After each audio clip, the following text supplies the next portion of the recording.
Hello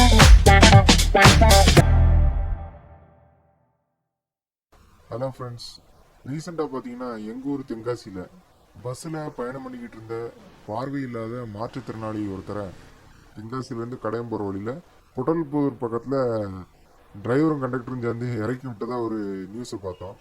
அது பார்த்ததுலேருந்தே மனசு கொஞ்சம் நெருடலாகவே இருந்தது. என்னடா நம்ம ஊரில் இப்படி இல்லாமல் நடக்குது அப்படின்னு ஒரு யோசனை வந்துக்கிட்டே இருந்துச்சு.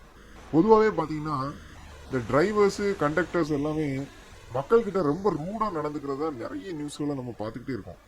ஏன் இவங்களுக்கு இந்த மாதிரிலாம் நடக்குது, ஏன் இப்படிலாம் பண்ணுறாங்க, இவங்களுக்கு ஒர்க் ப்ரெஷர் ஜாஸ்தியாக இருக்கா, இவங்க ஏன் இந்த மாதிரிலாம் நடந்துக்கணும் அப்படிங்கிற ஒரு கேள்வி நமக்கு வந்துக்கிட்டே இருக்கு. ஆனால் நான் என்ன நினைக்கிறேன்னா, ஒரு மாற்றுத்திறனாளி அவர் அவர் வீட்டுக்கு தேவையான பொருட்களை ரேஷன் கடையிலேருந்து வாங்கிட்டு போயிருக்காரு. அதில் ஒரு 5 கிலோ அரிசி இருந்திருக்கும் பொழுது அதுக்கு லக்கேஜ் வாங்கணும்னு சொல்லியிருக்காப்புல. நார்மலாக 5 கிலோங்கிறது கையில் வச்சுக்கிற அளவுக்கு தான் இருக்கும். அதுக்கு லக்கேஜான்னு அவர் கேட்டிருக்கலாம். அதுக்கு நீங்கள் லக்கேஜுக்கு துட்டு கொடுத்து தான் ஆகணும் அப்படின்னு சொல்லி வாக்குவாதம் பண்ணிருக்கு. இதில் கண்டக்டரும் டிரைவரும் என்ன செஞ்சிருக்காங்க, கடுப்பாகி அவரை இறக்கி விட்டாங்க. நான் என்ன கேட்குறேன்னா, அவர் ஒரு மாற்றுத்திறனாளி.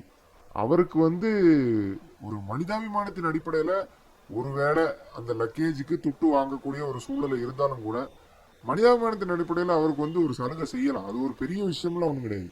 ஒருவேளை அப்படி ஒரு சலுகை செஞ்சால் என்ன சஸ்பெண்ட் பண்ணிடுவா போகிறாங்க, இல்லை டிஸ்மிஸ் பண்ணிடுவாங்களா? இன்னையா இந்த சமுதாயத்தில் நடக்குது? கொஞ்சமாவது மனசில் ஈரங்கிறது இருக்காண்டாமா. இதில் என்ன வேடிக்கையான விஷயம் என்னென்னா, பஸ்ஸில் இருந்த கண்டக்டருக்கும் டிரைவருக்கும் மனிதாபிமானம் இல்லை, ஓகே. உள்ள பயணிகள் இருந்திருக்கத்தானே செய்வாங்க. ஒரு மாற்றுத்திறனாளி இந்த கண்டக்டரும் டிரைவரும் சேர்ந்து இறக்கி விடுதாங்களே, ஒருத்தனாவது குரல் கொடுத்து, யோ ஏன் இப்படி பண்ணுங்க, அவர் ஒரு மாற்றுத்திறனாளி, அவர்கிட்ட ஏன் வம்புக்கு நிற்க அப்படின்னு ஒருத்தர் கூட கேள்வி கேட்ட மாதிரியே தெரியலையே.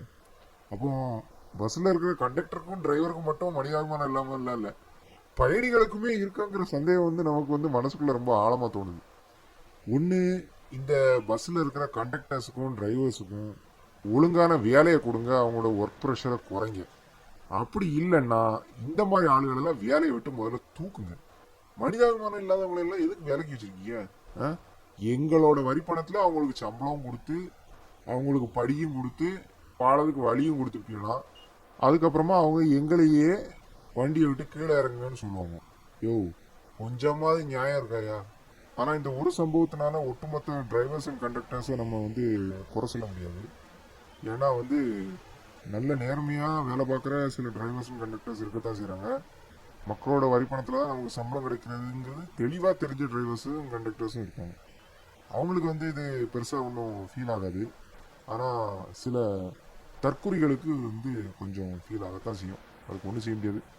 ஓகே, உங்களுடைய கருத்துக்களை கமெண்ட் செக்ஷனில் சொல்லுங்கள். லைக் பண்ணுங்கள், ஷேர் பண்ணுங்கள், சப்ஸ்கிரைப் பண்ணுங்கள். மறுபடியும் அடுத்த வீடியோவில் பார்ப்போம்.